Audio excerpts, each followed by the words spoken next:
It is June 29th, 2023. I'm declaring a quorum and calling to order our Metro Council business meeting for today. Connor, could you please call roll for attendance? Yes, thank you. Councillor Simpson. Present. Councillor Rosenthal. Here. Councillor Wong. Present. Councillor Gonzalez. Present. Good morning. Good morning. President Peterson and Councillor Nolan are both excused today, and Deputy Council President Lewis. Present, thank you. So normally, before we begin our council meeting, we'd play two videos. The first has the tagline, "We are Metro." Metro is all of us from every corner of the region, 24 cities, 3 counties. But for technical reasons, we can't play that video today. But we do a wide range of public service, everything from garbage to housing to regional venues to parks and nature, and we'll get a flavor for that today. We also normally play a safety video, same technical reason we can't play that, but for those of you in person here today, welcome to Metro Chamber. You're on the 3rd floor. In the event of emergency, please use the stairs, go down them. Grand Avenue is where we'll all gather in the courtyard. There's a defibrillator by the elevators, and there's a fire extinguisher over there. I hope we don't have an emergency. First item on our agenda is public communication on non-agenda items. If you would like to sign up, Connor will describe the ways that members of the public can participate here in person or over Zoom today. Thank you, Deputy Council President Lewis. So if anyone wishes to testify, now is the time to do so. Public testimony will be limited to 3 minutes, and I'll manage the timer to go off at the 3-minute mark. If you've not already signed up to speak, you can do so now, either by filling out one of the blue cards in the back of the room or by raising your hand on Zoom. Depending on your version of Zoom, the raise hand button is either at the bottom of your screen or within the reactions tab. As a reminder to everybody testifying today, you do not need to give your physical address. However, please do identify yourself for the record before testifying. So with that, councillors, we have had some written testimony submitted this week, which was distributed to you all. And we have had one person who has signed up in advance to testify today. So we have Sarah Iannarone. So Sarah, feel free to sit at any of these 4 seats. You don't need to mute or unmute, but feel free to move the mic closer to yourself. And your time will begin when you begin speaking. Good morning. It's so good to see all of you. Thank you for your hard work. My name is Sarah Iannarone. I am a resident of the Greater Portland Metro region. I am the Executive Director of the Street Trust. I'm here today to comment on our RTP engagement and just give you a brief update on what we learned by talking with the community, and also to share some feedback that we got from the community as you engage in your discussion today. I want to say a very hearty congratulations to the team that's working on this RTP update. They're doing immensely difficult and high quality work, and especially the community engagement team. They are doing such a thorough job trying to engage as many voices as possible. I applaud them for their work, and I only want to see us continue to get better. I hold up Metro's work across all of the aspects of this government as premier, not just in our state, but across the United States and even around the world. So thank you for that. The Street Trust was able to engage 94% non-white participants in our community engagement this time, and 65% of those participants were Black, 63 total across all of the focus groups that we did, and those were primarily from outside the urban center in Washington County, Clackamas County, and East County of Multnomah. We discussed with them ideas around equitable engagement, and some of the things that we heard were about the transformative investments we're going to need to make that people haven't been able to articulate yet because they've never seen them working in action. For instance, how will people ever know that safe walking or biking is an option for them if they've never experienced safe walking, biking conditions? How will people know that transit is an alternative to driving if they don't have transit access where they were? So they really encouraged us to paint a vision for what could be, as well as engaging people around what they would like to see improved on the current system. Safety was a key priority across all of these groups. It doesn't matter whether you're talking transit, walking, biking, even for people driving, safety of the system was a key priority among these groups.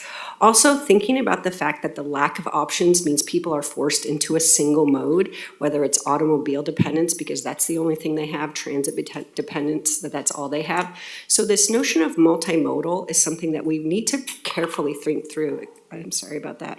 We need to carefully think through multimodal and what that means through our investments, because people really do want true options and not to be constrained to a single mode.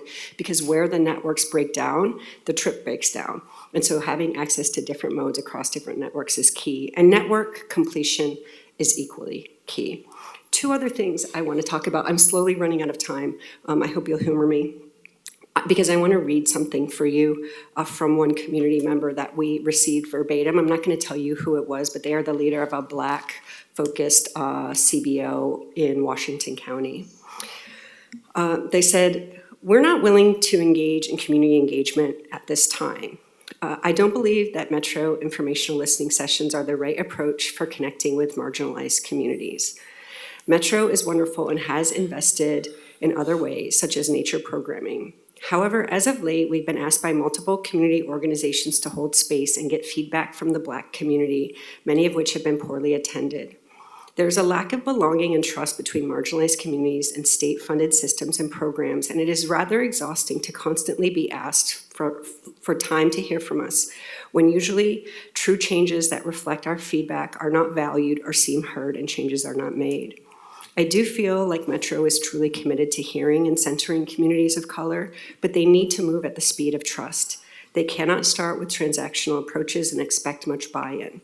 They must first start to earn the trust from the Black community, and I think that starts with coming to our events and connecting with us in informal and organic ways. And I know that you know this, but for me to share that with you, that this is what we're hearing again and again, I truly believe that we need to demonstrate a commitment to hearing the community and then putting into action through our investments in policy the corrections to the system that they're telling us they want. And finally, I hope that you will hold all of the people who receive Metro funding and all of the projects you approve, regardless of their funding source, to the same high standards of community engagement that you have demonstrated here in this building. Because unless we're continuing to engage those voices, I don't know that we're going to get the investments right. And thank you for allowing me to go over my time and for your hard work. Thank you. Thank you for being here. Thank you. Sounds like you've got our attention. Please look for probably some emails from some of our policy advisors. Thank you for being here. Thank you. Consent agenda is next on our list. We have two items for consideration today. Item 3.1 is consideration of April 2023 council meeting minutes, and item 3.2, May 25, 2023 council meeting minutes. Is there a motion on the consent agenda? I'll move approval. Is there a second? Second. Thank you. I've got a motion for a consent agenda from Councilor Gonzalez with a second from Councilor Simpson. All in favor, please say aye. Aye. Aye. Any opposed? Motion carries unanimous support of consent. Thank you. I believe we are now going to have the opportunity for presentation from our Metro Supportive Housing Services fiscal year 22 annual report. I'm delighted that we have an esteemed and wonderful panel today. I have been part of several of these and excited to have Patricia Rojas, our own Regional Housing Director, and Liam Frost, our Assistant Director, along with Nui Bazaar, who's our Supportive Housing Services Manager. And then the two co-chairs who put in an incredible amount of work, and I don't know where they find the time, Susan Emmons and Dr. Mandrell Taylor, who are both our Supportive Housing Services Oversight Committee co-chairs. So come on up and find a seat, find a microphone.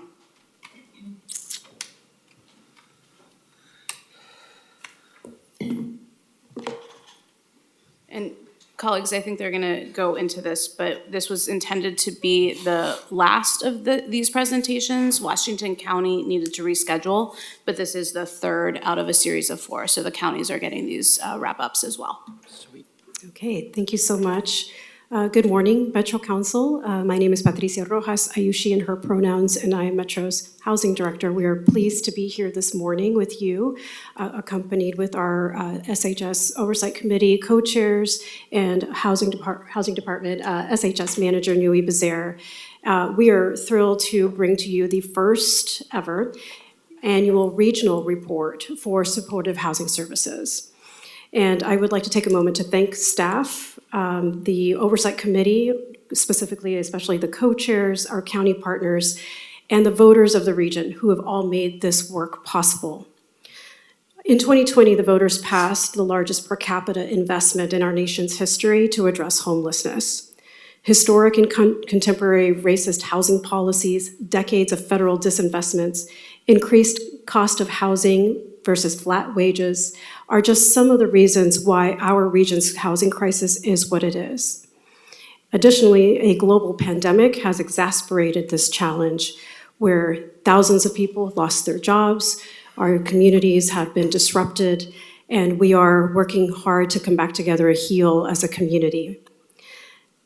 Our team, as a housing department, has been hard at work building the infrastructure to deliver on the promises that we made to our voters.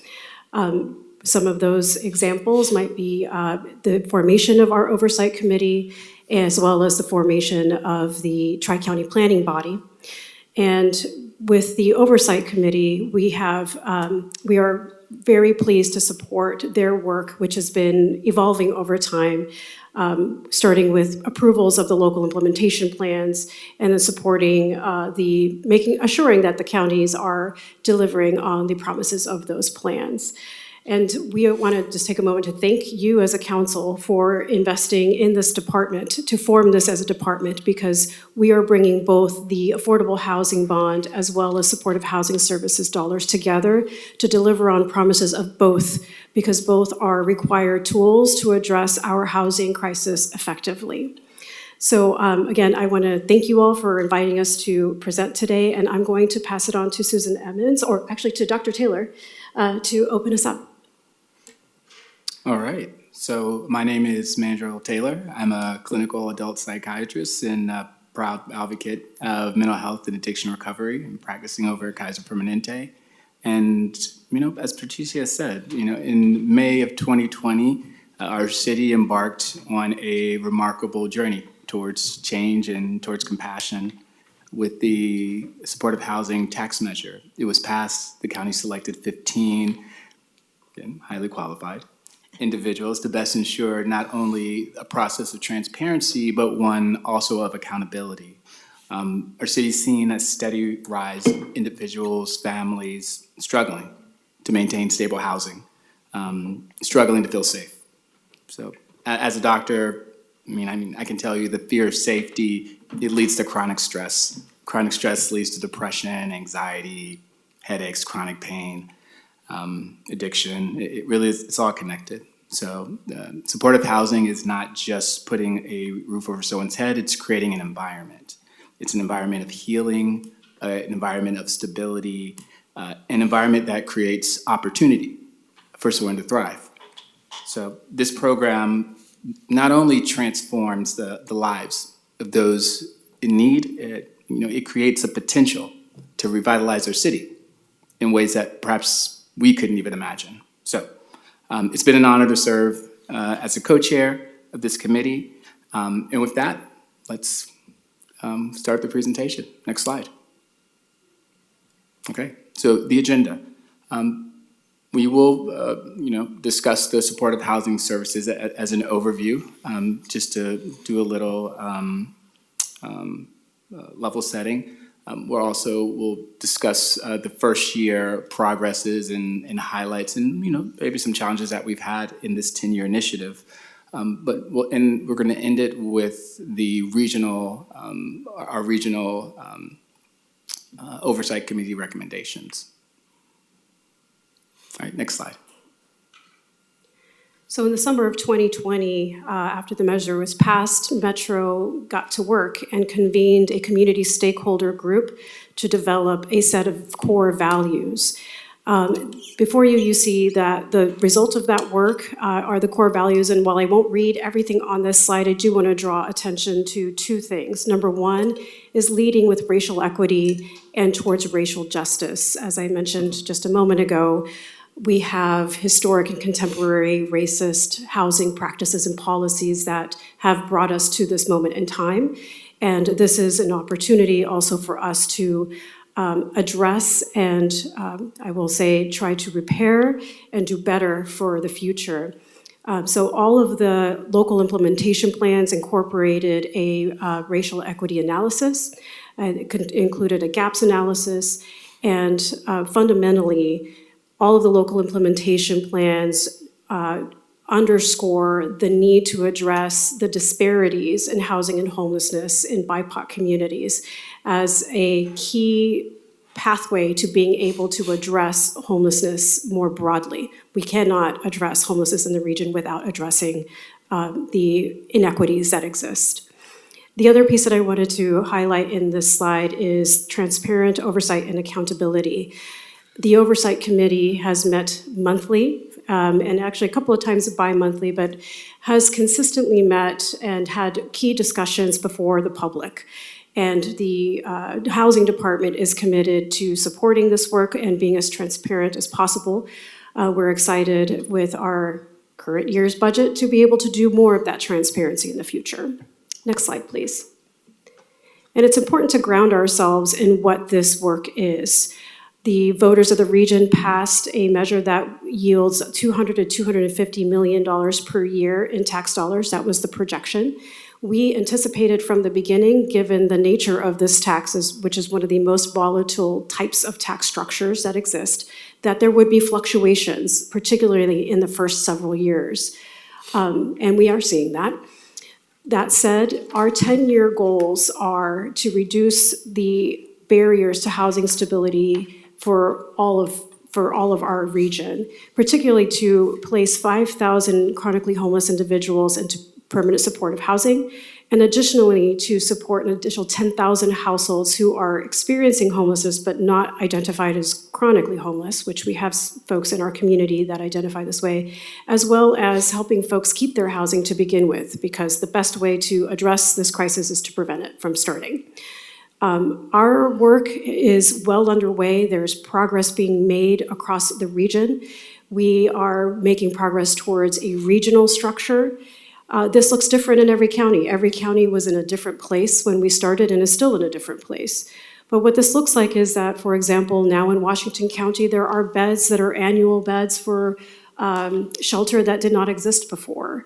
There are new behavioral health resources in Multnomah County, and there are additional, I'll say regional long-term rent assistance resources across the region, which is a huge centerpiece, a huge win for our region, which is helping folks stay housed with the help of long-term rent assistance, particularly for those who have long-term barriers to housing stability. Next slide, please. Now we're going to set a little bit of context around the committee itself and the creation of the annual report. Just as a reminder, my name is Nui Bazair. I work as a supportive housing services manager in our housing department. So the Oversight Committee itself, just as a reminder, is an extension of you all, Metro Council, in terms of providing independent program oversight for the supportive housing services implementation. Now they have a very specific role in terms of the annual report process. So every single year at the end of October, we get annual reports from each county that give an overview of how progress went in that year, how implementation went. And then the Oversight Committee gets to work and creates a regional annual report. And one of their roles is to review those local reports that they get and then also create this regional report. Next slide, please. So here's the timeline in the first year of creating this first regional annual report. As I mentioned, we got county reports at the end of October. That's the IGA deadline for those reports to come in. And then the committee got to work right away and actually scheduled additional meetings, met in some cases twice a month, to do the work of talking about the progress, talking about what this means regionally, reviewing the overall outcomes and assessing what was the overall progress, what were the challenges. And then ultimately they decided this year to develop recommendations, and you'll hear about those later. Next slide, please. So this is just a very high-level snapshot of just top-level outcomes in that first year. We tracked, of course, a lot more than what you see here, and we are continuing to track a lot more than you see here. So in future years, expect to see a lot more reporting out in different areas. But again, these are just top-level outcomes. We have folks that are placed into housing, shelter beds that were created across the region, and then also people that were prevented from losing their housing altogether.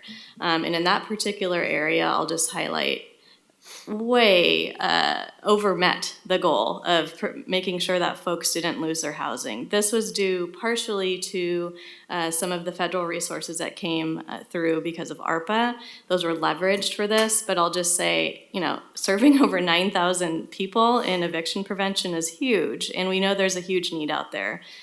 So when we talk about that goal you heard from Patricia of 10,000 households served across the 10 years, we're certainly already close to that, and we are going to go above and beyond that in this measure, because we know how important that work is.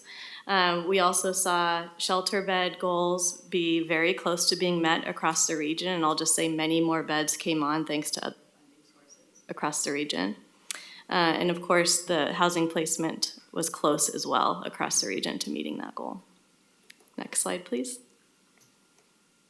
So this is just a quick snapshot on the revenue that was collected in the first year. You'll see close to 240 million was collected overall, and you'll see how it was distributed to each county there.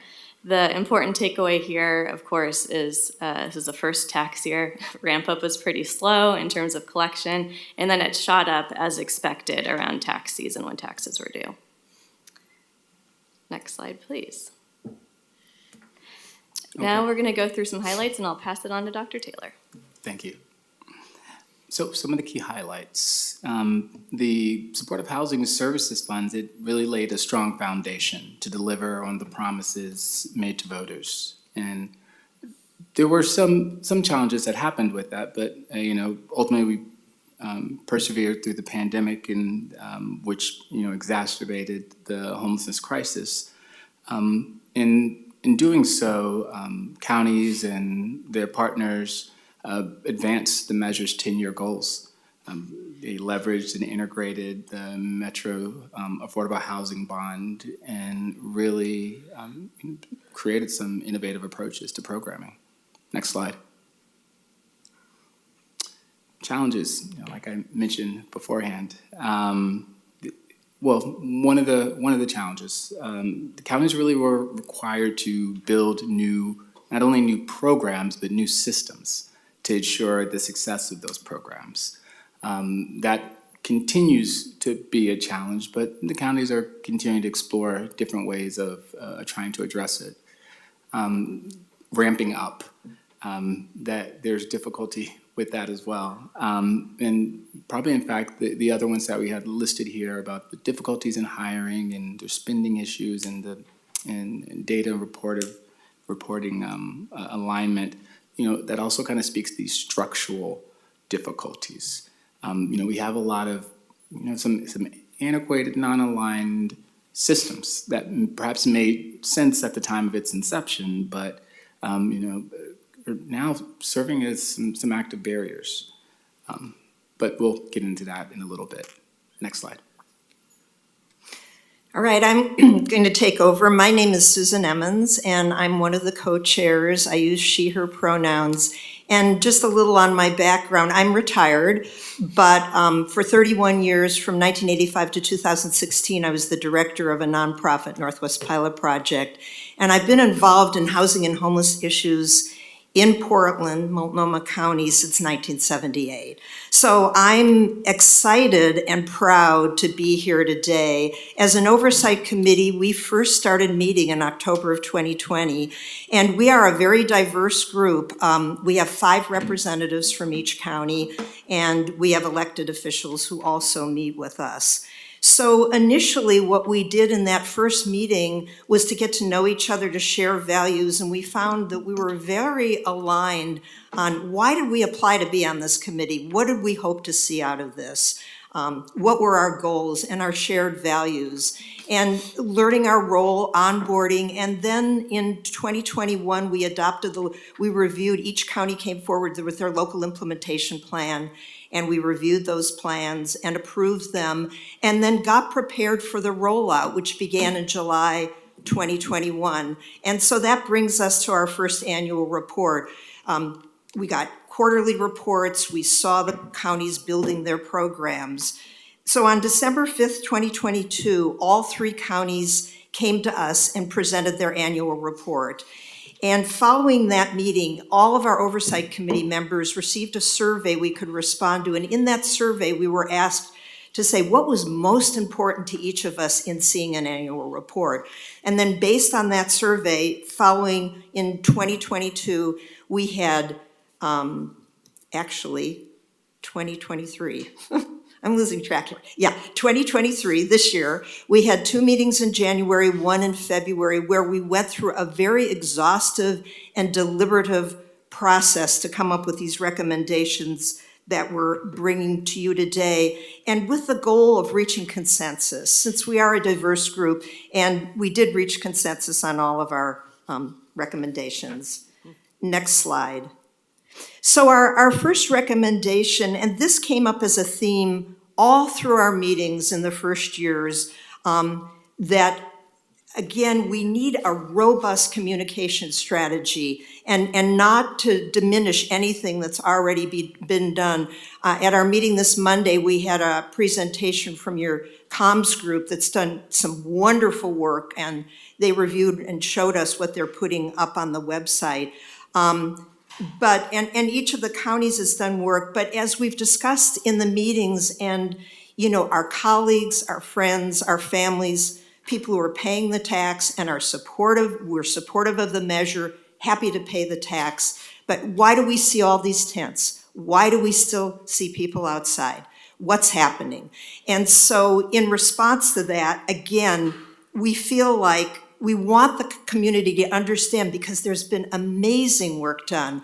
We watched Washington County and Clackamas County build programs from the ground up. We watched Multnomah County getting more contracts out the door. So there's no question about the work being done, but we want the community to understand that, and we feel Metro should take the lead in working with the counties, working with the organizations providing the services to come up with this robust communication strategy so that the general public understands what's happening. Next slide. Our next recommendation is on budgeting, financial reporting, and expectations. And again, in the first year, there wasn't a common template among the counties, and then starting in year 2, there was. So our recommendation in this category doesn't just cover the first year, but also what we've seen in the second year. We feel like there has to be improved communication on budget to actuals. We need clarity on rollover and spend down plans. The quarterly reports aren't clearly connected program outcomes to budget, and our responsibility and fiscal oversight we take very seriously. I would say we have real expertise among some of our committee members in this arena. And so, why it's important to update the reporting template to include better clarity and detail, particularly in financial reporting. We believe that's going on in year 3. And again, when we made these recommendations and the counties were listening in, we understood we were in the middle of year 2, and these recommendations couldn't take effect until year 3, and that was understood. So next slide, and I'm going to turn it back to Dr. Taylor. All right. The third recommendation, workforce issues. Traditionally, workforce issues have been challenging, particularly in the human service sector. And one of our recommendations is to just really develop very clear, transparent work plan. One with timelines, one that actually identifies maybe specific workforce issues, both with short-term goals, short-term strategies to address those goals, as well as long-term strategies as well. Some more specific issues with training and capacity building, as well as workforce retention and support. In addition to that, wage equity. Compensation, paying people for the work that they're doing to ensure that that support continues, for the success of the programs and outcomes, really focusing on that. We're also working, in collaboration with the Tri-County Planning Body, which is also, a little bit more in detail in terms of specific strategies and tactics, how to best accomplish that goal. Next slide. And then our fourth recommendation, cross-sector coordination. It's really, identifying, implementing strategies, specifically some focus with the integration of health services, strengthening crises and long-term health supports, establishing a coordinated system of care that addresses the behavioral health needs of the vulnerable, considering sharing of information and resources to best ensure comprehensive care. Exploring innovative and ultimately integrative models to best meet the needs of the people. Next slide. So this recommendation has to do with data reporting and evaluation and ensuring that all reporting evaluation program needs are being met. From the very beginning, as we started meeting as an oversight committee, evaluation was very important to us. We really wanted to be able to tell the community that we were evaluating what were the outcomes. This is also something that the Tri-County Planning Board is focusing on, and we are having monthly meetings with the co-chairs to see where we're aligned, where it makes sense for them to be more in the lead as a regional issue, and so fostering connections on these issues. In looking at what we're hearing from providers, we're hearing about retention, not only that they're placing people in housing, but now I've talked to some providers who have used these long-term rent assistance vouchers, and they're now measuring the retention and seeing people who are getting past that first year and now are in their second year. And so as a committee, it's going to be very important to us to see those reports, to understand that not only people are getting into housing, but they're staying in that housing. And data alignment, just crucially important. Next slide. And so this last slide, transforming lives, again, there's wonderful information on the Metro website. The comms team has been following people, taking down individual stories. But in the first year, 1,674 people placed in permanent housing. Thousands of lives have been transformed, and every story is unique. So there's just great work being done. And as a committee, we've been so moved as the counties come and tell us stories.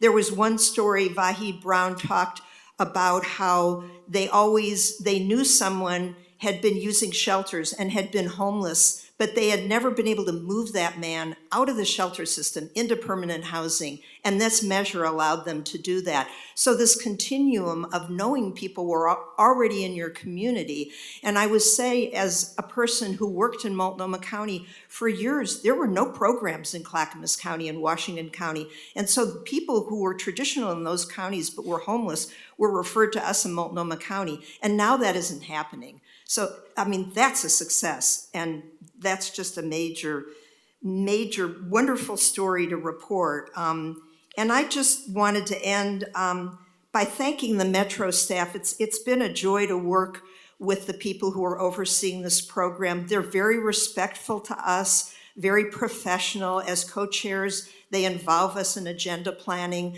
I think that isn't always the case as a volunteer, as a citizen, and I've sat on other oversight committees.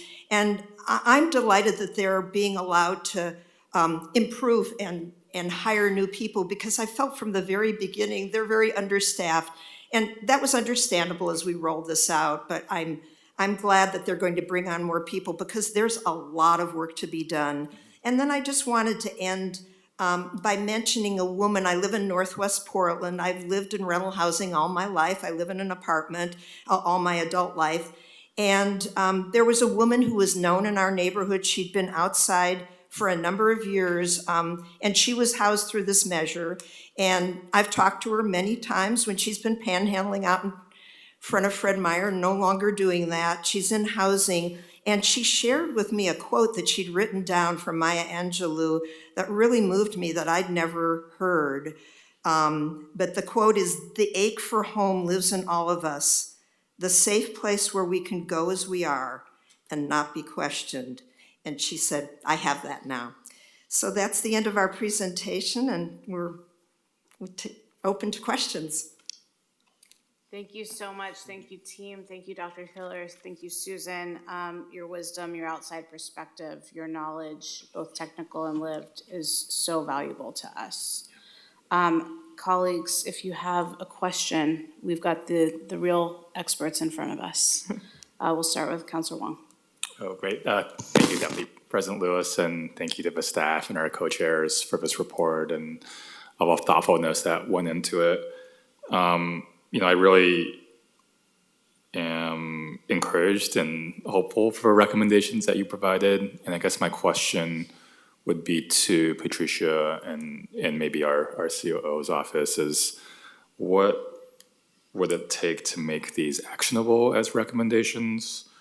And were we able to budget for some of our recommendations in terms of communications and, the data collection and all that?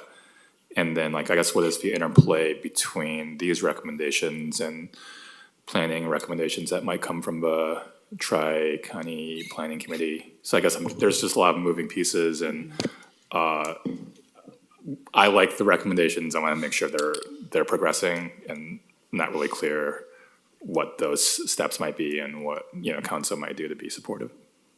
Thank you, Councilor Wong, for the question. I'll say that work has already begun, and yes, we have reflected these recommendations through our budget asks. Many of the staff that we've requested are to help advance many of these areas and support the counties in doing so. So again, our department really is infrastructural support to helping the counties get to a better place. And so we are really excited about the staff that we're adding. Additionally, we've already begun on various strategies. So for example, we are bringing in additional capacity for comms to help bring in a consultant to help really develop that regional message. Well, what is our regional story? Everybody's doing great work and telling their personal stories, and we have a regional story to tell, and Metro is the entity to do that. So we have incorporated that capacity into our requests that you have approved. Thank you again.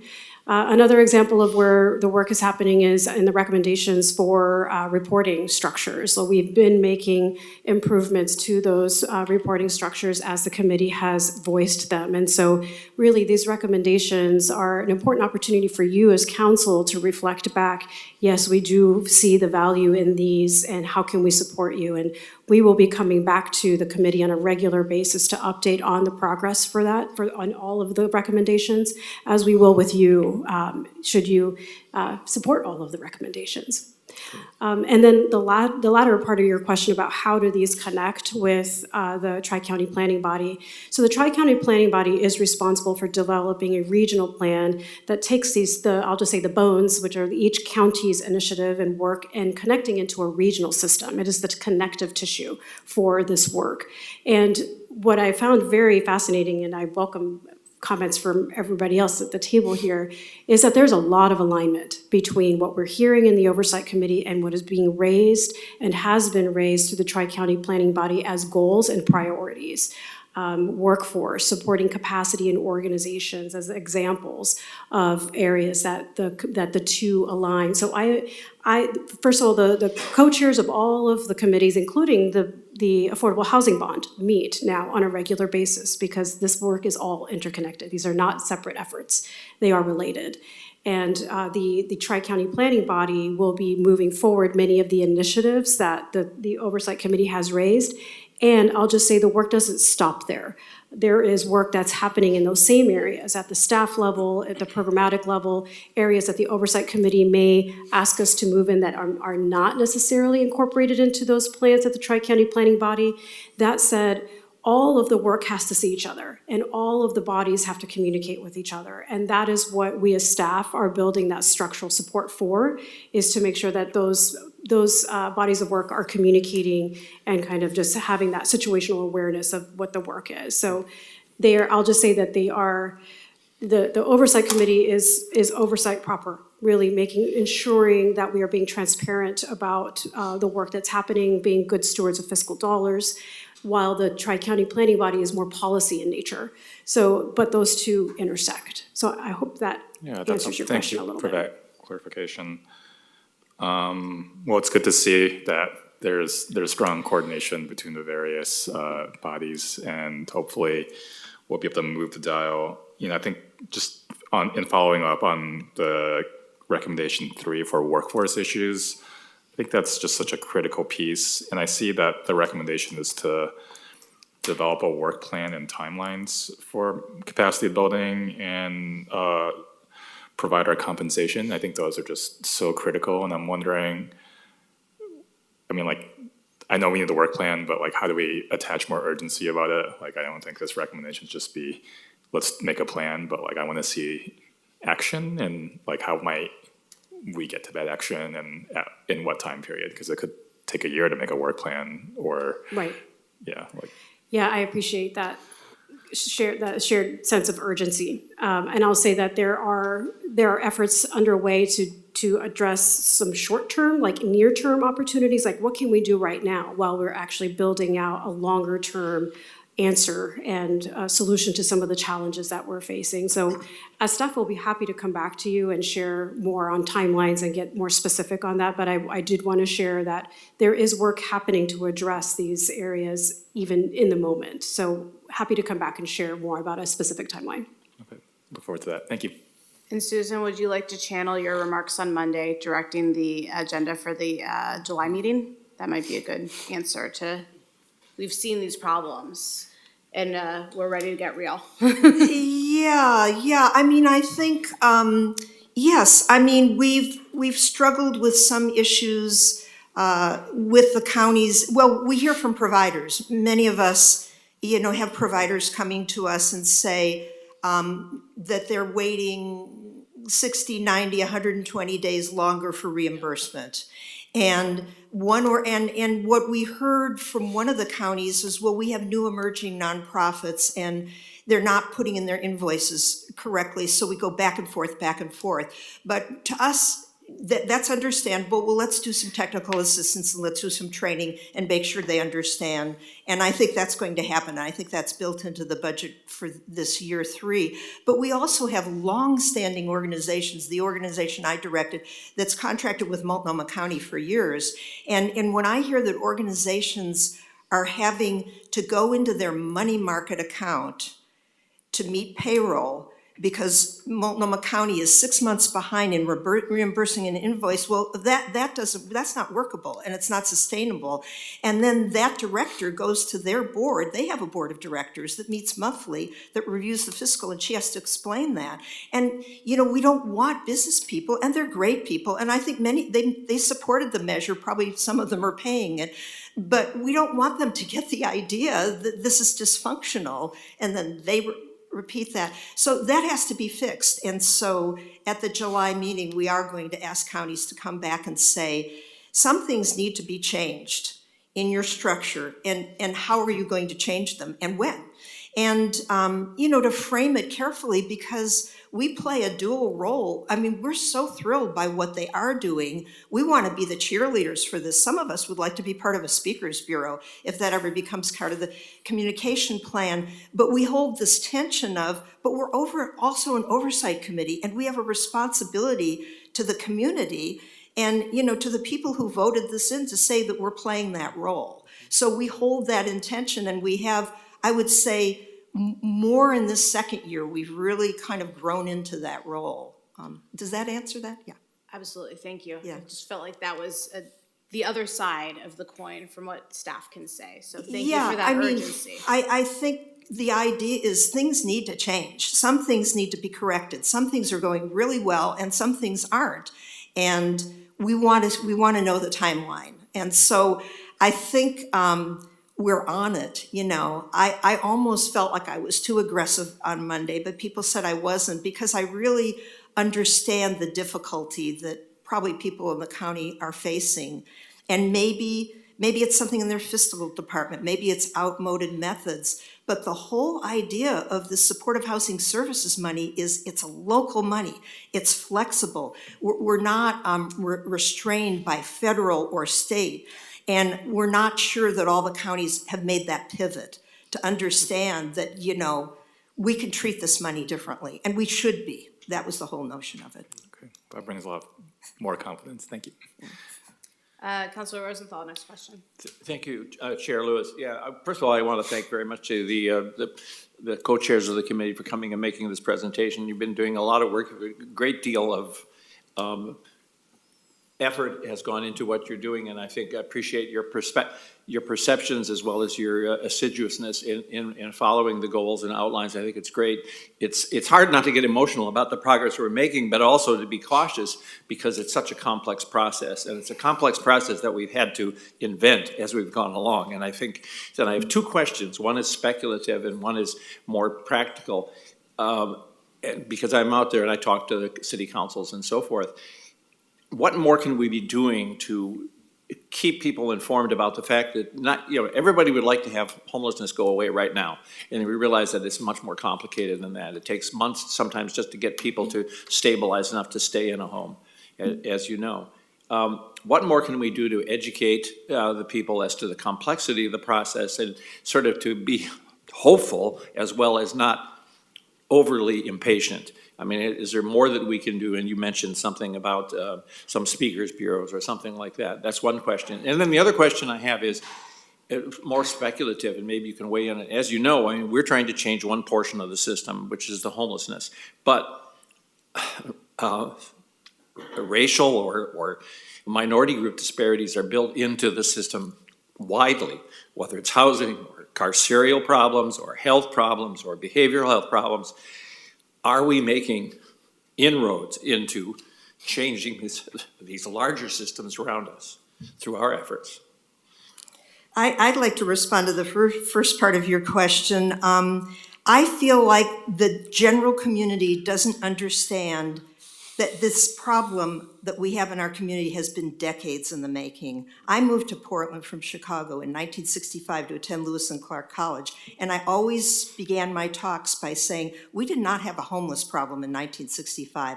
We had a few men who were on Skid Row, who rode the rail, but there was no obvious problem, and we lost housing over the years, decades, and so I chaired the Housing and Community Development Commission in Multnomah County, just very briefly, from 92 to 95. And we, like every jurisdiction, we had to do a comprehensive housing affordability strategy update. In Portland and Multnomah County, we not only didn't do a C job on these plans just to pass. We always did an A+ job, and then these plans would sit on a shelf. So I asked our staff person to come up with a 10-page executive summary, state the problem, state the solution. And in 1993, we had a deficit of 10,000 units of rental housing affordable to families and individuals at 30% of median or less. 10,000 units, and the price tag to solve that was $500 million. And I got really excited. We'd research housing trust funds. I started going out in this community and speaking about them, but nobody was with me. It was just too big a number. So we punted. By 2002, that had grown to 20,000 units. And by 2011, that had grown to 30,000 units. And that didn't mean that that number of people in our community, and we tracked it as an organization, that didn't mean that our community, that there were that number of people homeless, but they were doubled up or they were paying 60, 70, 80% of their income for rent. So this loss of housing, I mean, I have a map of downtown Portland that showed X's for every building we lost, urban renewal. And as we did all those projects, the Justice Center, the federal courthouse, they were all in keeping, and it made sense in terms of urban renewal, but we didn't say, well, where are those people going who are in those single-room occupancy hotels that have disappeared? And that's when we started building a homeless system. So I think somehow we have to figure out how to communicate to people that this has been decades in the making, and of course, COVID did exacerbate it. But I think it would be important for people to understand that. And the beauty of this measure, and as you said, or somebody said, no region has ever done this. It's such an opportunity for us. And some of the people in our committee have said, well, give us an example of how this worked in some other part of the country. Well, no other region has ever done this. So we are inventing it as we go along. And I'm going to defer to someone else because I think there really is progress being made on equity. But you're right, there's so much work to be done. You know, I think it's about being very specific about your language when you're talking about these issues. It's not just this black box of homelessness. There's an influx issue too, people finding themselves into homelessness, whether it's an affordability crisis or unmet needs from mental health or addiction or loss of supportive structure. So it's also understanding that as many people as being housed, there's still this influx as well. So it's about understanding the language to best kind of convey this dissonance sometimes that you'll see. And there's some individuals who really have more specific needs. Perhaps there's people who are being housed, but then when you look outside your window and maybe you see certain tents, perhaps those are certain individuals who actually have more specific needs that aren't really being met, that needs a specific strategy that hasn't been fully implemented or properly implemented. So it's also just being able to be very clear about the issue of homelessness. It's understanding that there's a difference between these program reforms that we're talking about and sort of structural reform that needs to happen in order for these programs to be successful, and sort of communicating this urgency that's there. I think there's a lot of people who are in positions to make these changes who perhaps don't fully understand the sense of urgency that's needed. I think structural reform can happen. I think we've seen it. We saw it happen with COVID. Right? We saw it happen when there was a clear and present threat. And I think if that isn't properly communicated, if people don't quite understand that there really is an emergency that's here, if we're not very clear about that, I think it's going to continue to be a barrier. So just those are certain things to keep in mind when communicating about the issues. If I can add to your latter question, thank you, Dr. Taylor and Susan, for your wise words. It's so well received. In terms of your question around, are we making headway in other systems, is kind of how I'm hearing the question. And I just want to be very clear that our work here is not going to be able to solve all of the things everywhere. And I think in terms of communications, as well as to your question, is a very important thing to highlight, because there's a lot of work in a variety of systems that intersect with ours that has to take place in order for all of us to be successful and to stop seeing the dynamics that we're seeing today. And I think one of the areas that the measure calls us to work on is systems alignment.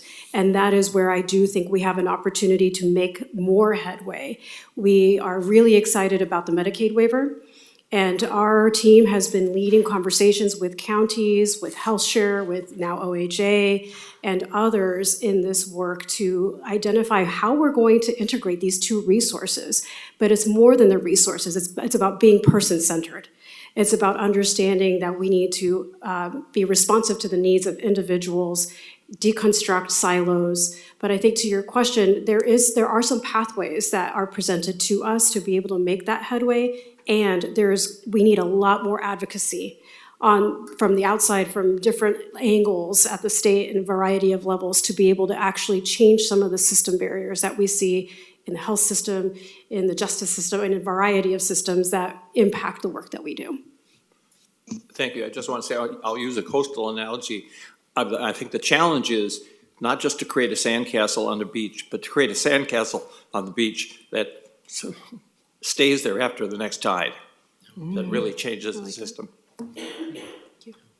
Councilor Gonzalez.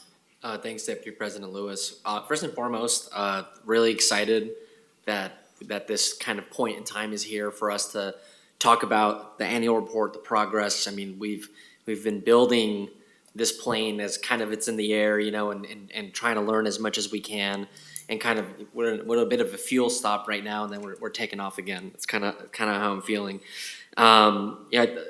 Like folks have mentioned, this work is incredibly complex, and I do thank you as oversight committee members, you and all the other members, for the incredible personal time investment and the emotional investment, and for embracing the responsibility as well to do what we said we were going to do, which is like a really, really important thing. There are about like 5 to 6 points that I wanna share, and it'll be like, yeah, buckle in, buckle in. In terms of just thoughts around the recommendations, and also just hoping to engage in some dialogue around maybe things that the committee has talked about or not talked about, or opportunities that might exist. But I'll start with number one, which is a few weeks ago, the Welcome Home Coalition and Bienestar were able to host a kind of a housing forum with community members in Spanish to talk about the system, like just very, very basic housing, so home ownership, affordable housing, homeless, I mean, you name it, right? The entire spectrum. And it was really wonderful. And one of the things that I really took away from that was we really need to be able to look at not just our regional system, but and maybe this is a national or a global issue, I'm not exactly sure, but I think that Metro with the SHS measure and with this kind of apparatuses that we've set up, that we can really start to have some conversations around the housing economy and how the housing market exists. I mean, basically, housing as a commodity, and how especially multifamily, single family, et cetera, have just continued to be gobbled up by real estate investment trusts, you name it, right? And so right now we have these global hedge funds or wherever they're based out of, just continuing to basically drip us dry and taking people to the pinch point. And so I think it's important for us as Metro, as our committees, to really think through what are some transformational housing policies that we can advance at the state level to either get rid of those economic incentives for housing to be an incentive, like an investment, and more so housing as a right, So anyways, I'm just kind of like really, really high level. I think that's something that a huge opportunity for us to galvanize and gather around, and so that's point number one. I would encourage all of us to think about that a little bit more. The other aspect that I've been thinking a lot about is a rapid response kind of mechanism that has and I think this comes with category number 4 around addiction, behavioral health, all of those things that we need to do in terms of especially the hubs of public camping that exist across the region. I feel like I'm getting a sense that there's a disconnect between the resources and the systems that we're building and opportunities to do there. So I would love to learn a little bit more about, how that work is going. And I know that there's the Medicare waiver and that we're bringing partners together, but again, it just feels like, it feels like there's a huge opportunity there. In terms of the providers, I appreciate you bringing up the situations. I mean, in my district out in Washington County, you have some providers that are waiting 6 months, 7 months to get paid, and that's just a huge fiscal issue. I mean, and I think it's a huge issue in general with nonprofits that interact with government. A lot of the time, you bankroll the government and you wait a few months to get paid back, and it's like free money, interest-free money in that sense, and we really need to make sure that this money is getting to the providers, and I think it's probably making it even harder to scale their systems internally. So I appreciate you bringing that up. Almost done. Sorry. Maybe I can take a break if it's a big thing. But another thing is in my district, especially as well, cities feel like there is an opportunity. There should be, I think there should be an opportunity for SHS funds to also fund our city partners to do this work. What I'm seeing is, and a lot of times what I'm hearing from my cities is that there is not enough coordination or communication with the county. And a lot of the time, residents, they see government as government, right? And so cities are usually ground zero. They're the first layer. And there's always opportunity for more coordination, but I would really welcome the opportunity to have a broader conversation about smaller cities, especially in the suburbs, that do want to have work coordination, even getting one FTE to be focused on community conversations, liaisons, local work plans. I mean, the capacity is really limited for cities out in the suburbs, and I think there's a lot of desire to do that. So I think I'll leave it there for now, and I might come later because I feel like I've talked a bit, but just to kind of wrap it up, system level kind of conversations around policy. Rapid response feels like something that is a huge opportunity in terms of the cross-sector coordination, jurisdictional partnerships, and again, the recommendations that you made, I think they're really spot on. And these are the things that I've just, I feel this urgency that I know you feel too. I just want to roll up my sleeves and get out there and do this work with you. So I hope these ideas are helpful in terms of, things that we can continue to work on and just invite further dialogue. So thank you. Councilor Simpson. Thank you, Deputy Council President Lewis, and thank you, Director Rojas, your staff. Thank you, co-chairs, Dr. Taylor, Susan, for your experience, your wisdom, and leadership, and really being an example for the rest of the nation of how we address this. And I get the challenges, and I'll echo some of those challenges that some of my colleagues raised. I get it. We are behind the curve for decades, and now we're trying to catch up, and it takes some time to build a plane while you're flying. And that's what we're doing. I really want to look at this number on your performance goals, 8,222 folks over the estimated number that you anticipated in serving for eviction prevention services. And I get the inflation pressures. I get, there's not enough family wage jobs to support folks in maintaining their households, plus the cost of living around them is going up. It's something I see a lot in District 1. It's such a need, I think, since my time at Rosewood with rental assistance and bill pay and things like that. It's something that continues to happen over and over again. But I would really love to understand who's being served through these eviction prevention services and where. Because if we have a clear target of where that's at, we can be focused and intentional about these future investments that we need to make in those communities. Hopefully we can get folks off of eviction prevention so that they aren't on a sustained, every month they're getting eviction and assistance because they're in fear of losing their home, or, they got to make a choice whether to feed their kids or pay the rent. And that, again, that's something we hear a lot that happens in our district. So I'd be curious to understand that. Yeah, I would say, that's a very good point, and it's something that's come up in our oversight committee.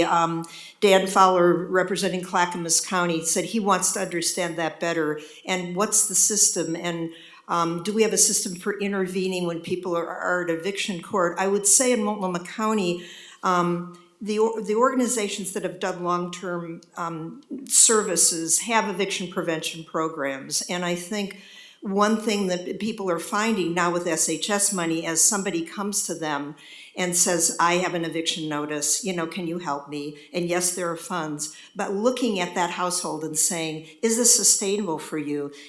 What's your income? Looking at the whole situation. And sometimes it's either, well, let's get them a voucher so they don't have to keep coming for eviction prevention, or let's find a subsidized unit, and so looking at the whole situation. But I do know in Multnomah County, they're trying to have a more comprehensive look at, how to address this and make sure that it's not just people who know where to ask, that the word's out there.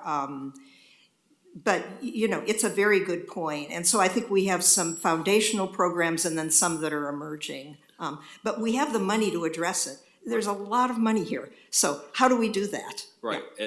And I guess the big one for me, background being in community development, is this is not a constant or sustainable source of funding for folks, because we know politics, we know elections. At some point, voters may not approve it. And then what? Now we have a lot of people who are now attached to those services, those dollars, and depend on it. And that worries me just a little bit. I do think that, the reports we're getting now are disaggregated. I mean, we're getting good reports about who's being served, and I think that information could be got to you.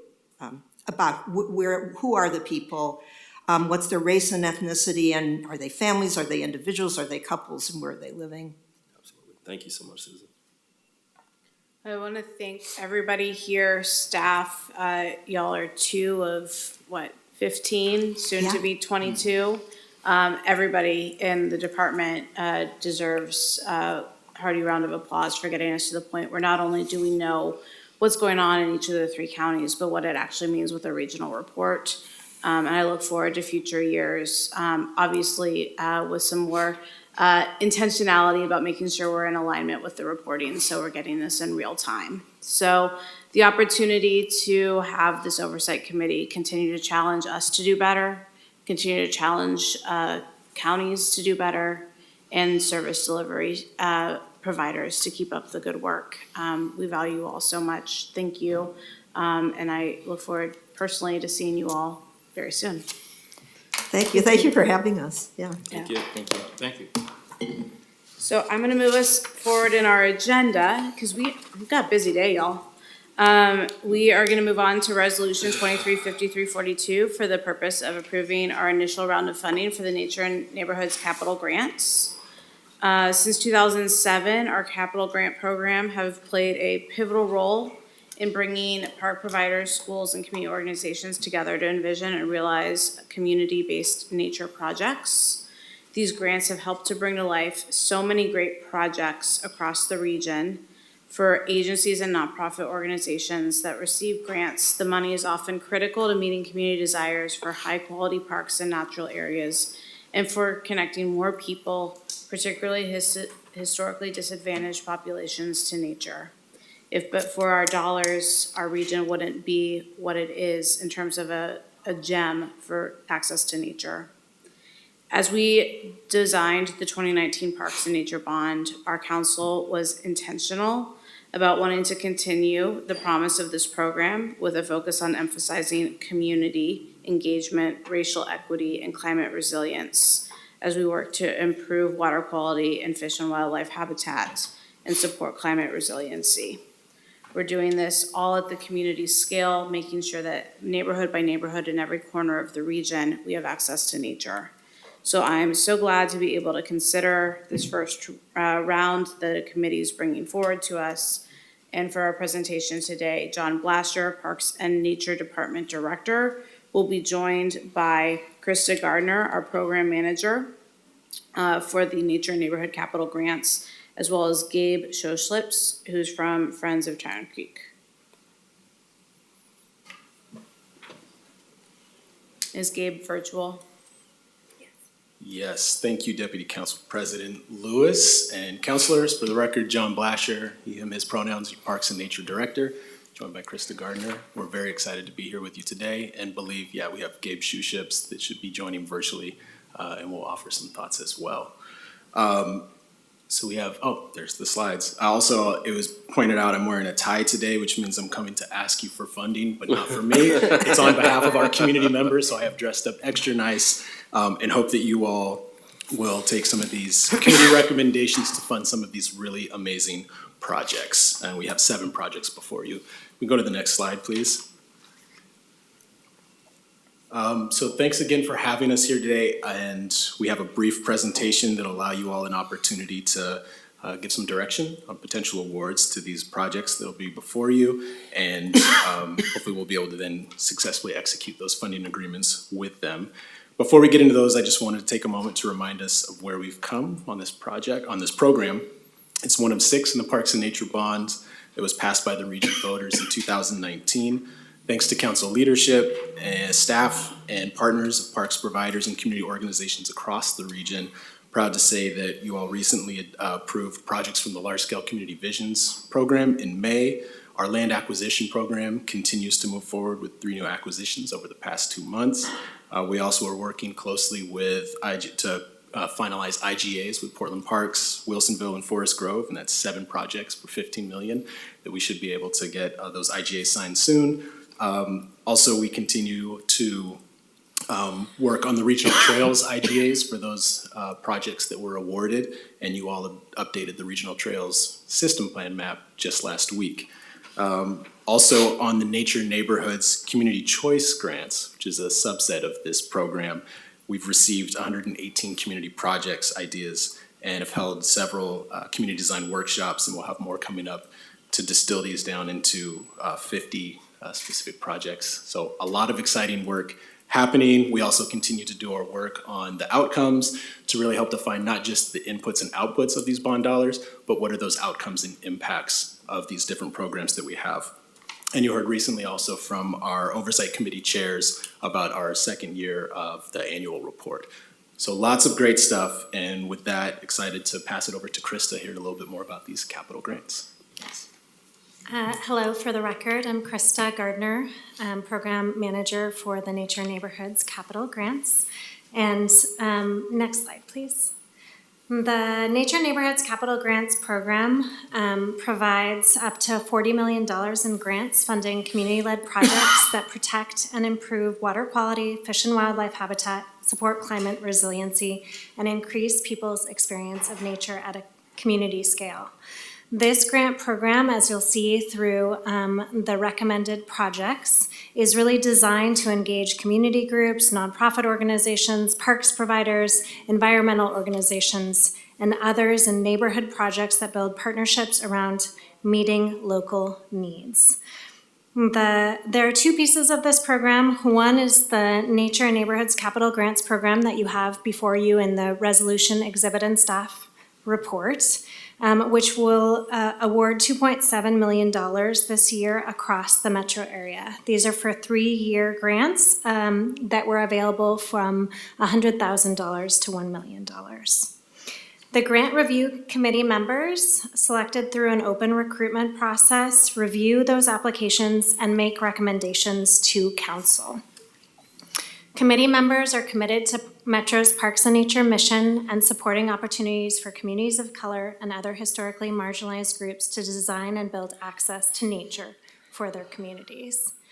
Recommended projects from the grant program must meet the Parks and Nature bond legal requirements and result in a publicly owned capital asset and address the bond criteria and program goals outlined in the Nature and Neighborhoods Capital Grants Handbook. Gabe from Friends of Tryon Creek is here to talk more about their project that is recommended for funding.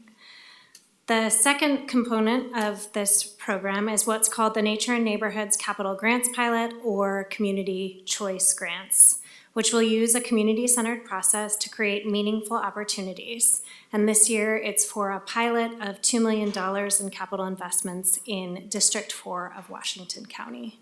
This pilot shifts decision-making power about funding, including the strategy and criteria behind those decisions, to the community. Metro Council may hear about this concurrent process and grant program in future months. And with that, I'll turn it over to Gabe. Thank you, Krista. Greetings, Metro Council and Metro staff and others in attendance. My name is Gabe Shuships. I am the Executive Director of the Friends of Tryon Creek. I appreciate the ability to zoom into this meeting, and I appreciate the time. I'm currently about 200 miles east of Portland and on the Umatilla Indian Reservation.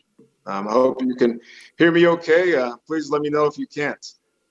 But we are very appreciative of the Metro support and continued partnership. A little bit of our organization. The Friends of Tryon Creek are a 53-year-old 501c3 nonprofit dedicated to community stewardship, ecological restoration, and environmental education at the only urban state park, Tryon Creek State Natural Area. Our mission, in partnership with Oregon State Parks, is to facilitate relationships, learning, and a sense of community for all peoples of the region. Under my leadership, we've been able to extend out to the whole community and connect with BIPOC, that's Black, Indigenous, and Peoples of Color communities, partnerships, organizations, and individuals, and to help them create a sense of ownership or belonging within this very special 700-acre urban forest. Through our strategic efforts to connect with community, we identified a programmatic need, and that was need for additional inside classroom space. We are currently running the longest and oldest nature day camp on site of the park. This project, which would retrofit or upgrade a 1975 all original gazebo, would nearly triple our interior program space, allowing us to serve more youth and families who have the desire to connect with this place. We've taken stock and have relationships with tribes, tribal communities, and individuals to co-create a new pavilion, as we're calling it, that will be inspired by the Chinook and Plank House style, so the original indigenous peoples of this area. And this building will have 4 permanent installations of original carvings from local indigenous artists. Sherrod Younker, who's from the Coquel Nation, also a Portland resident. Greg Archuleta, who's from the Confederated Tribes of the Grand Ronde. Greg Robinson, who's from the Chinook Indian Nation. And Brittany Britton, who's from the Hoopa Valley tribe. All are currently working on original pieces carved from cedar that will be permanently installed in this building, which itself will be constructed to represent a traditional Chinook and Plank House longhouse. The interior will also be built sustainably. We're seeking to source local cedar, local white oak. We're going to reuse a lot of our materials. We've truly brought the community together around this project. It's a considered smaller project at just slightly over $1 million. And we had issues as finding a designer, finding an architect team, or finding a construction firm willing to take this on. We've since been able to locate and lead a strong team that will fulfill this effort. With our architect team, a similar building built from a new foundation would cost in the range of $5 to $10 million. So we're doing this at a cut cost bare minimum, and this will ultimately amplify our efforts to serve our extended community, to connect people with nature, to connect more people with this, and to serve all of the same values that Metro's Nature Neighborhoods program seeks. To teach people about the local ecology, to connect people with the local ecology, and to promote a sense of sustainability in everything that we do. So in turn, we are very we expect a that will really captivate the entire region and bring folks together.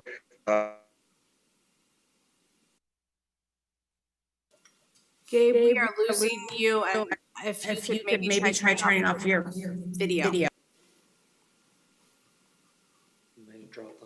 sorry about that. To kind of wrap up, I would just say we expect a new community education pavilion that will amplify the community, that will serve as a living landmark, kind of a living land acknowledgement that indigenous peoples have always been here, are still here, and that our arts, our culture, and our life ways are essential to the survival of the contemporary world, and how to sustain our local ecology. All of these values are exemplified in our teachings, in our environmental education, for our programming that serves K through 12 students and adults and families year round, 363 days at Tryon Creek State Natural Area.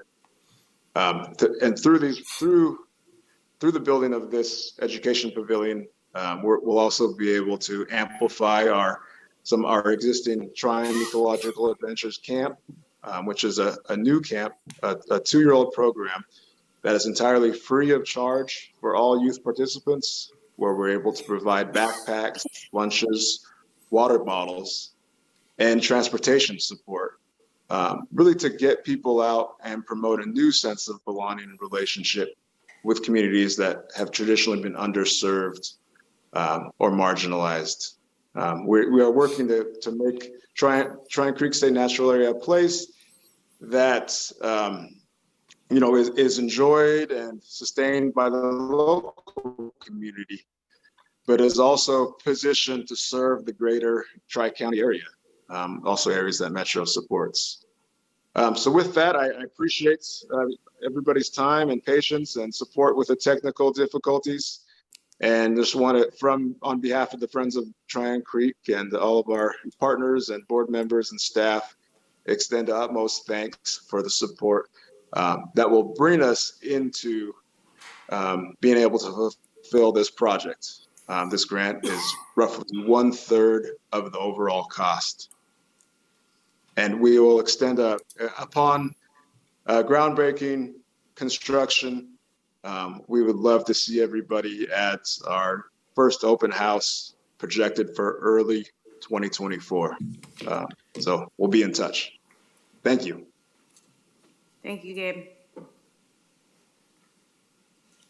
Great, thank you, Gabe and Friends of Tryon Creek, for talking a little bit about their project. Next slide, please. Thanks also to all of the community members and partner organizations who have shaped the Nature and Neighborhoods Capital Grants Program and initial solicitation rounds. There are two groups of people that I especially would like to acknowledge. One is the Program Design Committee, which helped staff to refine and build the framework of the program and its grant handbook based on the direction of Metro Council through the 2019 Parks and Nature Bond.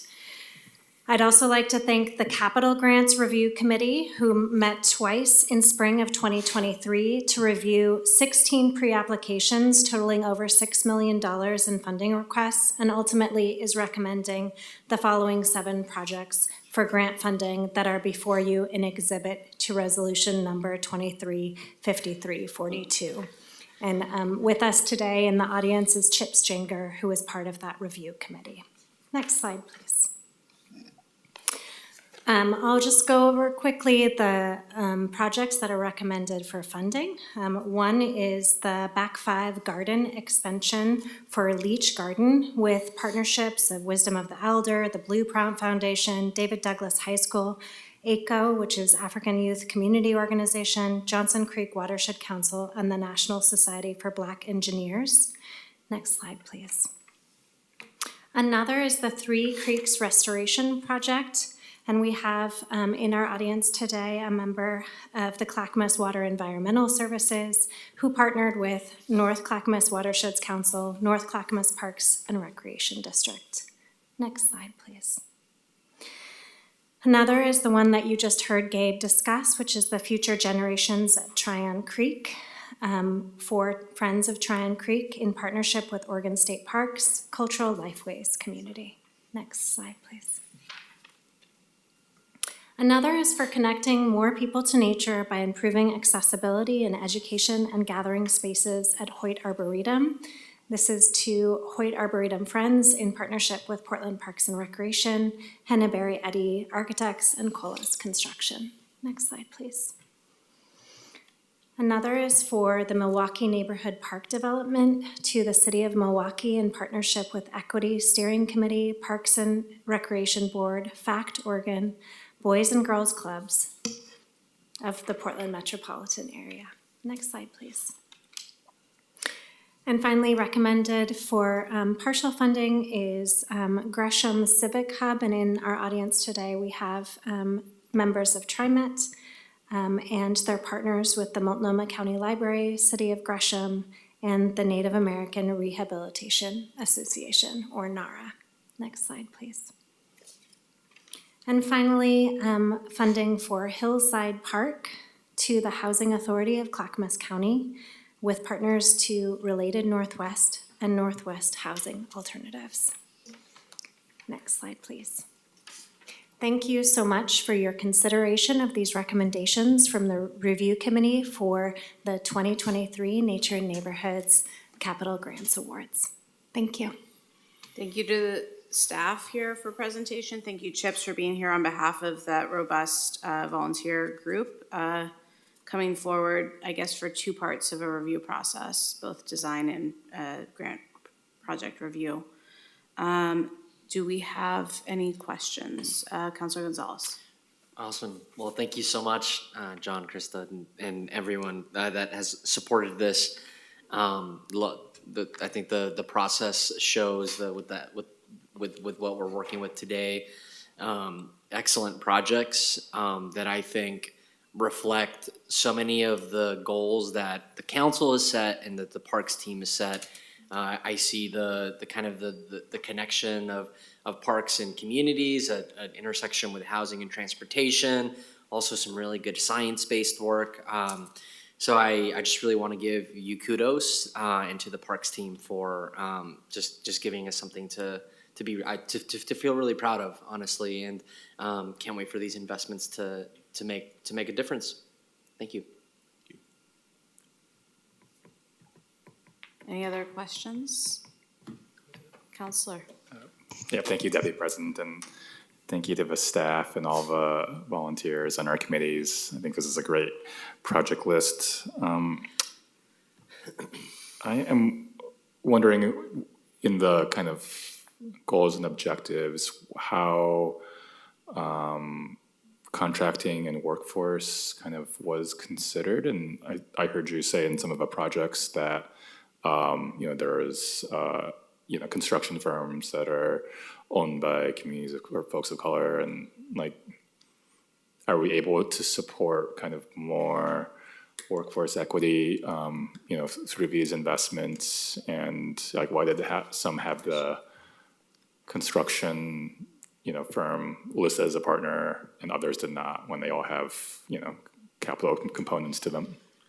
Yeah, thank you, Councilor Wong, for the question. As you may recall, when we were presenting on the annual report for the bond, there's that goal of setting at least a floor of 20% of contracts going to COVID firms. And so finding ways to get above that floor, but also how we work with that, recognizing where Metro has direct influence over the contracts and where it's our local partners. So we've done a series of workshops and technical assistance to the local jurisdictions through the local share partner program, of how we're using the Metro's C2P2 program and how we're looking at this. And so we've really been trying to provide those resources, support, and sharing. One thing we've also heard from our oversight committee with the bond is that the COVID process is clunky, doesn't capture everything. And so how do we look at other ways to make sure that those various contracts are getting out to these different businesses and folks? So we'll continue to do that, and that's part of the conversations in the handbook and in this grant program of making sure that we're keeping those considerations in there and balancing what we can directly influence versus what we help support, so that folks can get to that broader regional goal. And we'll be happy to continue to report out on metrics and progress across the bond as well as by the programs. Great. Yeah, I'm really heartened to see all the win-win-wins that came out of this process for advancing all our shared goals. So great work. Thank you. Councilor Rosenthal. Thank you, Interim Chair Lewis. Just a quick question. Do all of these projects have a particular access? One of the big concerns, of course, that we hear all the time is about access. And I'm assuming all of these, do they have specific plans for either improved access, continuing access that ensure that basically that the improvements that are going to be made are going to be well received and well utilized?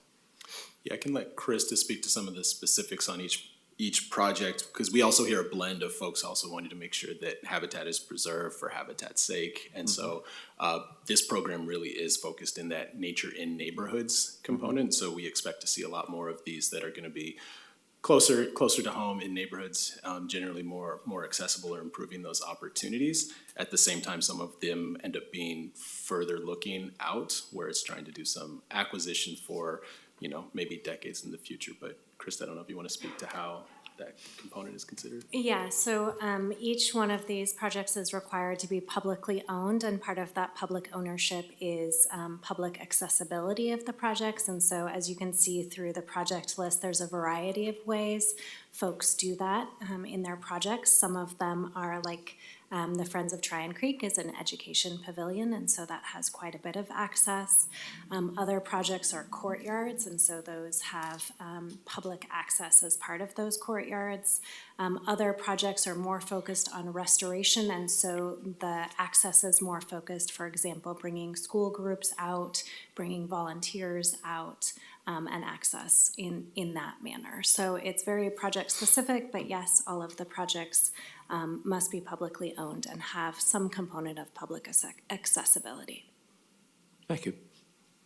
And if I could, Councilor Wong, Rosenthal, we were out at our visit at Graham Oaks last week. We got to hear from our accessibility project manager in the Parks and Nature Department that reminded us that sometimes we use the term access and accessibility interchangeably, and we really are trying to find out as a department too of what does it truly mean to have more universal design and accessibility for folks experiencing disabilities, and that's a whole other level of depth, but I would be remiss if I didn't acknowledge what we learned in sort of that tour, and that we're also looking at not just how do people get there, but once you get there, are you actually able to get around the site, especially if you're in a mobility device or have other disabilities that you're experiencing. So those are other levels that we're also looking at with across the bond, across all of our projects and working with partners on. And I would say the Hoyt Arboretum project in particular is focused on making an accessible trail in that terminology. So there is some consideration by our partners and our grant recipients in that way as well. Thanks. So Director, you're the one who gets to wear the tie, but you are tip of the spear for a lot of staff who have put in a lot of work. And I want to thank each and every one of them listening in or out in the field doing the work, engaging with community partners throughout the whole process. I know there were like letters of interest before you could even begin. So it's been a long winding road over the past few years to get where we are today. It's a day of celebration, well, assuming this passes when we get to the vote.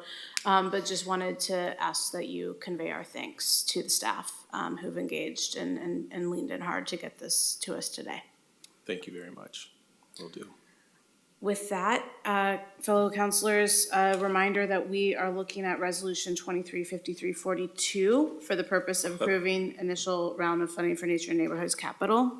I would entertain a motion. I move adoption of Resolution 235342. Is there a second? Second.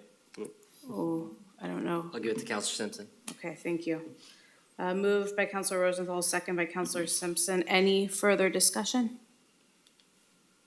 Hearing none. Connor, could you please call roll? Yes, thank you. Counselor Gonzalez. Aye. Counselor Wong. Aye. Counselor Rosenthal. Aye. Counselor Simpson. Aye. And Deputy Council President Lewis. Aye, unanimous support. Thank you all.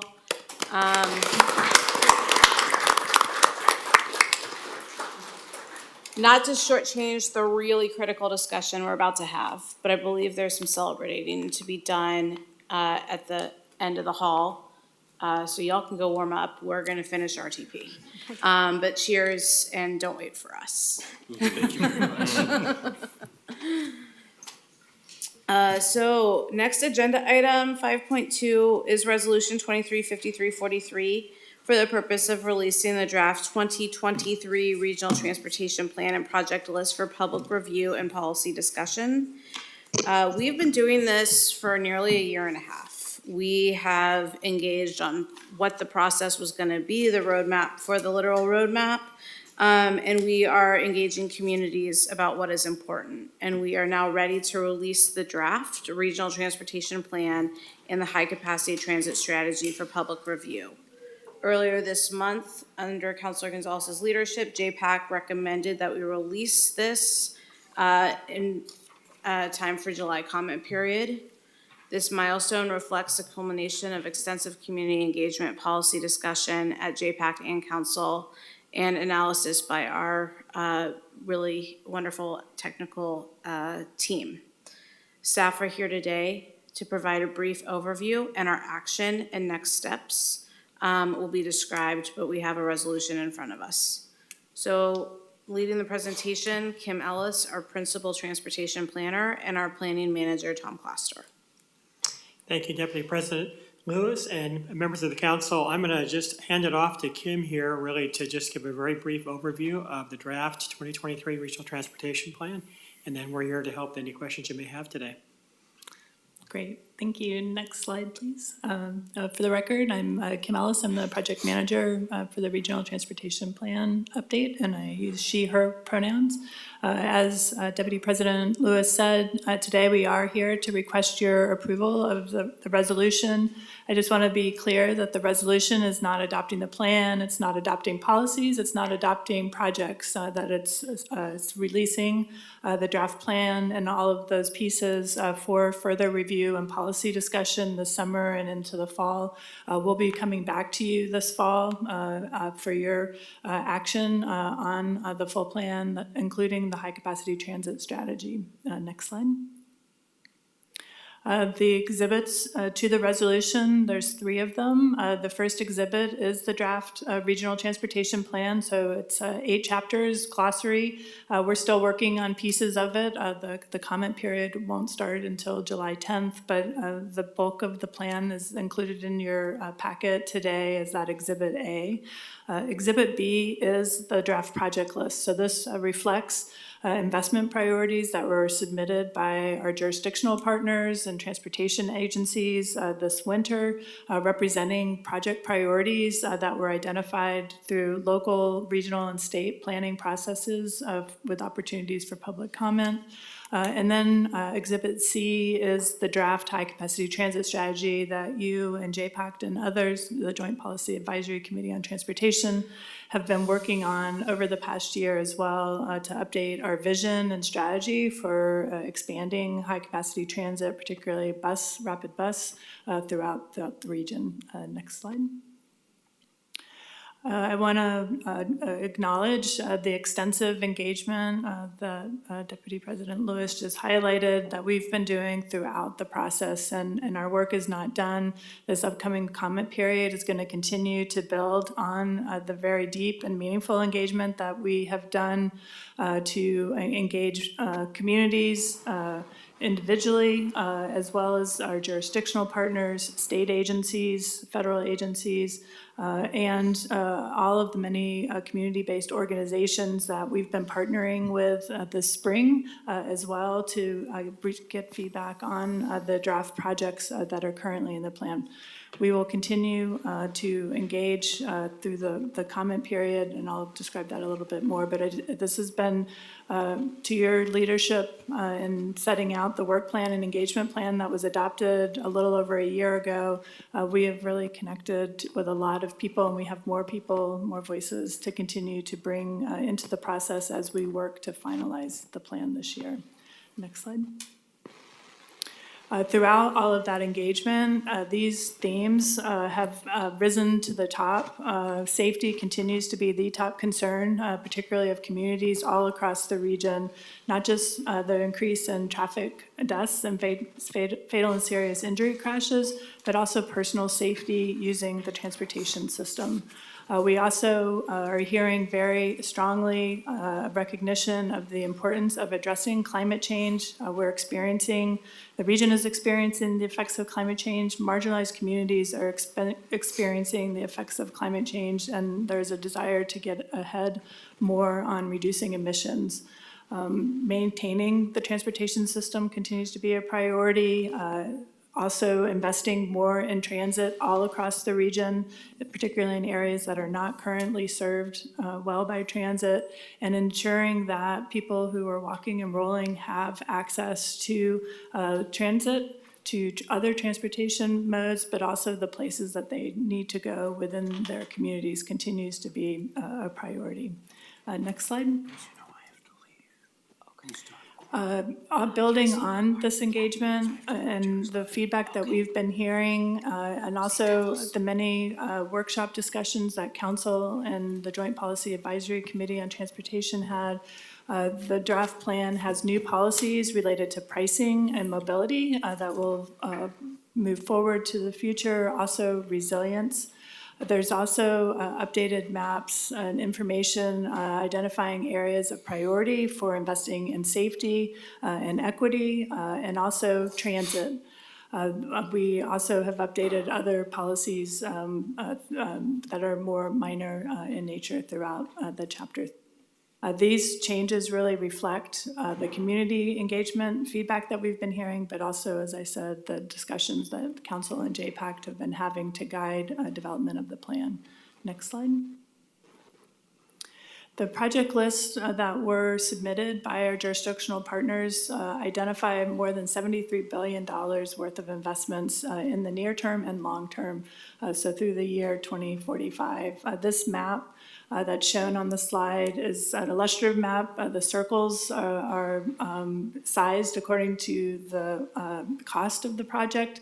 But there are projects for improving walking and biking connections, more transit, road, building complete streets, retrofitting bridges to be seismically resilient, as well as maintaining and operating the system, including transit service. We will be working to have an interactive map of the draft project list that will have a lot of features that will allow people to explore, to learn more about each of the projects in their part of the region or parts of the region that they're interested in, and that will be a key part of the public comment period.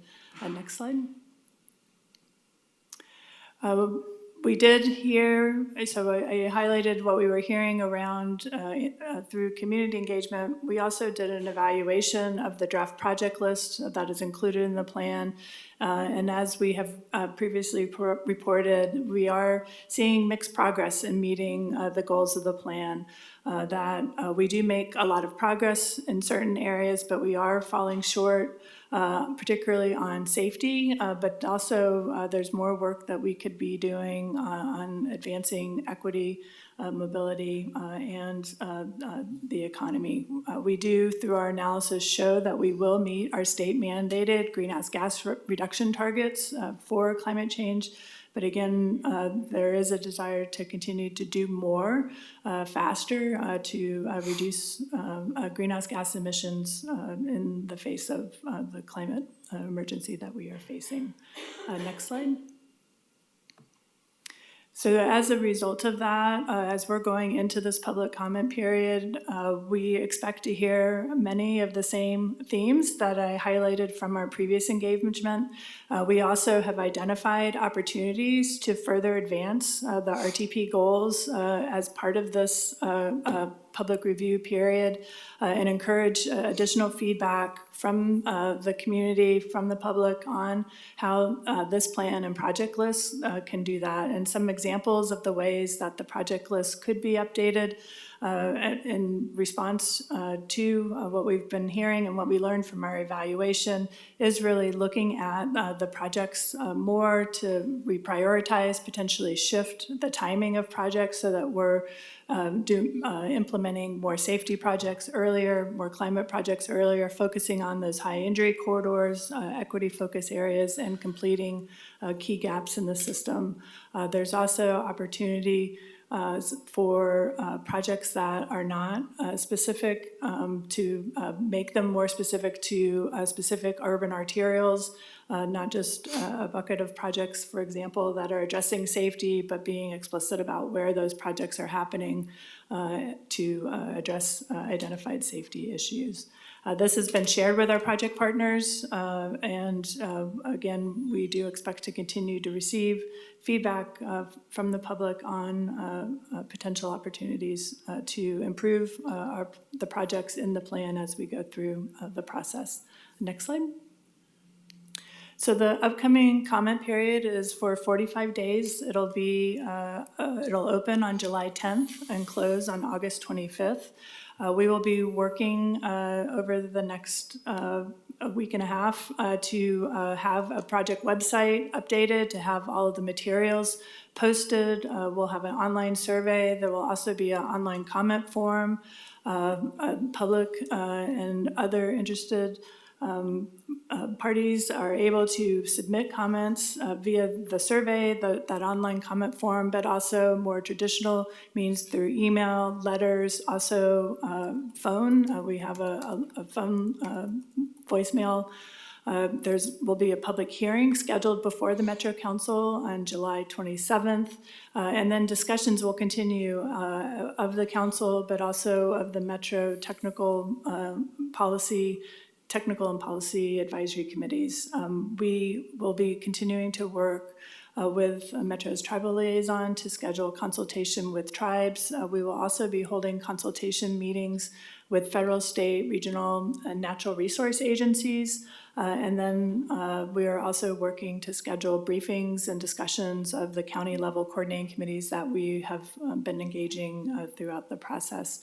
The project website is www.oregonmetro.gov/RTP, and that will be where all of this information and more will be provided, and we'll be working with your policy advisors as well to provide you with social media information. We want to really encourage you to reach out to your constituents, to encourage them to weigh in and participate and share their thoughts about the draft plan and high-capacity transit strategy as well. Next slide. So this is just a high level of what's ahead. Today's action is on supporting release of the draft regional transportation plan, the draft high-capacity transit strategy, and the projects for public review, and then we'll continue to work with you, the Joint Policy Advisory Committee on Transportation and the Metro Policy Advisory Committee and the technical committees to develop a recommendation to bring back for your final action in November. I think you all know very well, we are working to complete this update by November 30th before the current plan expires. And so we have set up our public comment period and the adoption process to meet that deadline. So if you can go to the next slide, I just want to show the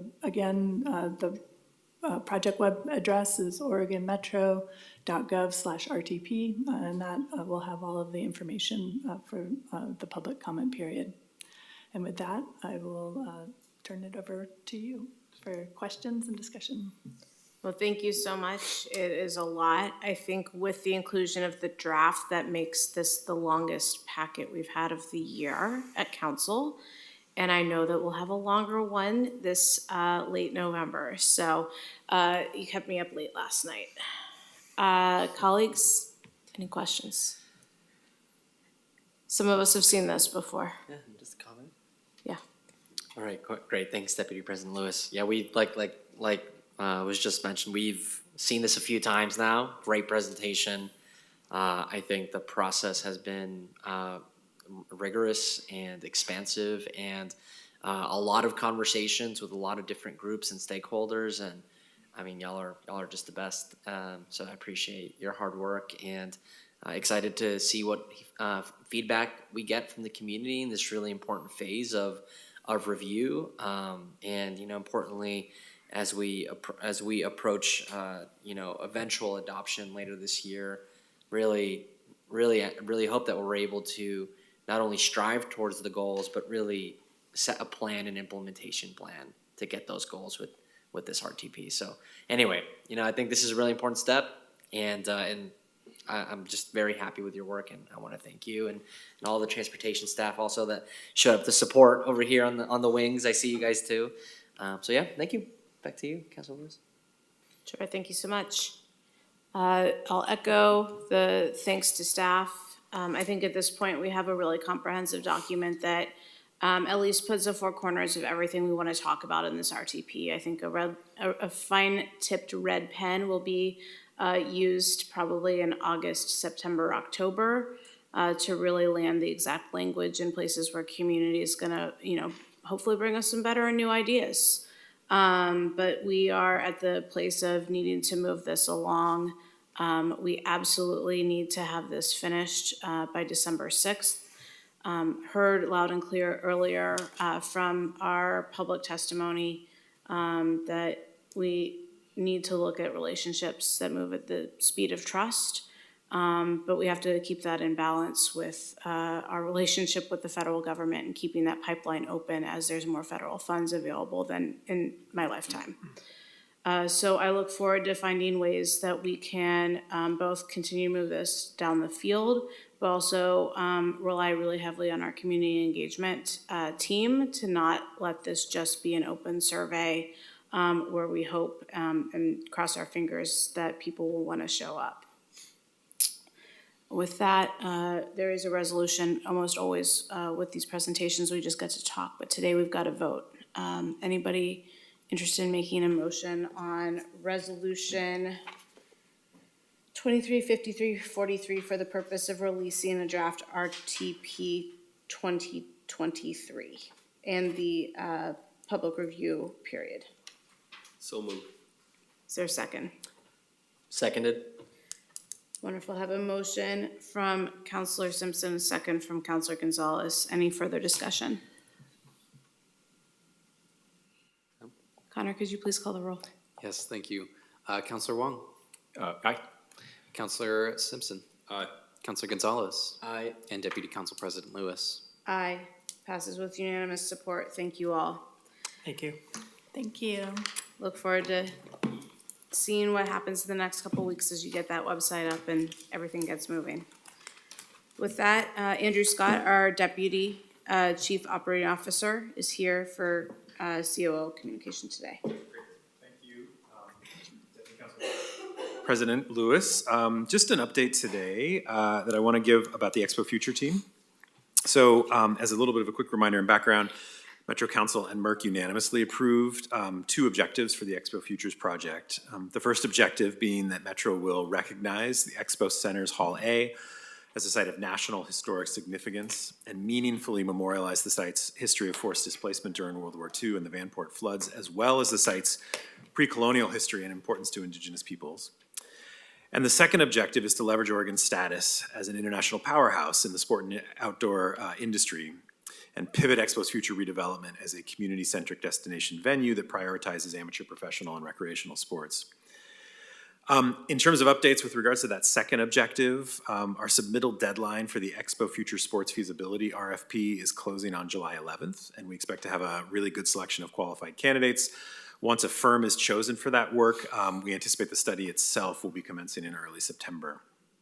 And then the team has also been making really excellent progress on building the Expo Future committees. There's a pretty intense and intentional committee structure. Last week we received a confirmation of 4 new members. Hanako Wakatsuki Chong of the Japanese American Museum of Oregon. Hanako is the newly hired executive director and is experienced in historical memorialization. Portland State University Athletics Director John Johnson, the University of Portland Vice President for Athletics Scott Lakem, and the Portland Trailblazers President of Business Operations Dwayne Hankins has also agreed to serve on these various committees. So the CO's office is going to be sending out committee appointment letters to members within the coming weeks, and we're really looking forward to collaborating with these folks as well as at least a couple dozen more community and regional leaders for the next 18 months. And then finally, the historical significance of memorialization community engagement RFP, which is going to be aimed at addressing that first objective we talked about, is in the process of being prepared, and we should have new milestones to share at the joint Council-MERC meeting, which is coming up on July 18th. So lots of good progress and really exciting project. Yes, lots going on there. Thank you so much, Andrew. Any questions for Deputy COO? Okay, with that, I'll move us any counselor communication. Counselor. Okay, great. Just 2 items for me. All the planning staff left, but I wanted to continue our celebration of last week's Community Cycling Center's trivia event. I brought the trophy in today, which I'll bring to planning. And we have our MVPs. I want to highlight Michael Tete and Tom Kloster. I think that really just demonstrates the expertise and knowledge on our planning team, and they were able to win the whole trivia night.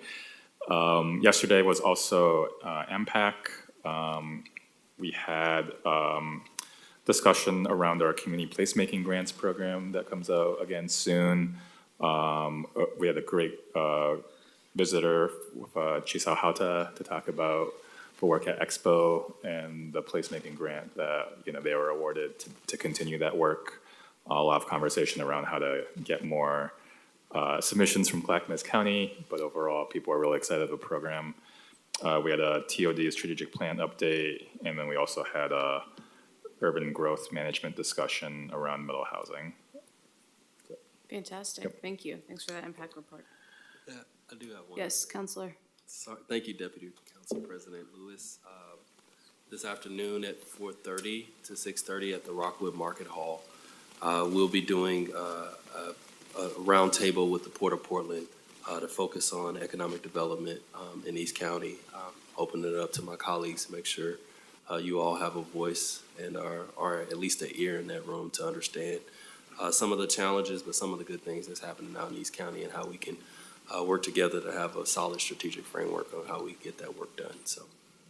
Wonderful, thank you. Thanks for bringing that to us. So seeing no further discussion, colleagues, we will reconvene July 6th at 10:30 a.m. for our next regular meeting. Between now and then, not only have a great day, but have a great holiday weekend. Wear your life jackets if you're on the water, and see you all next week.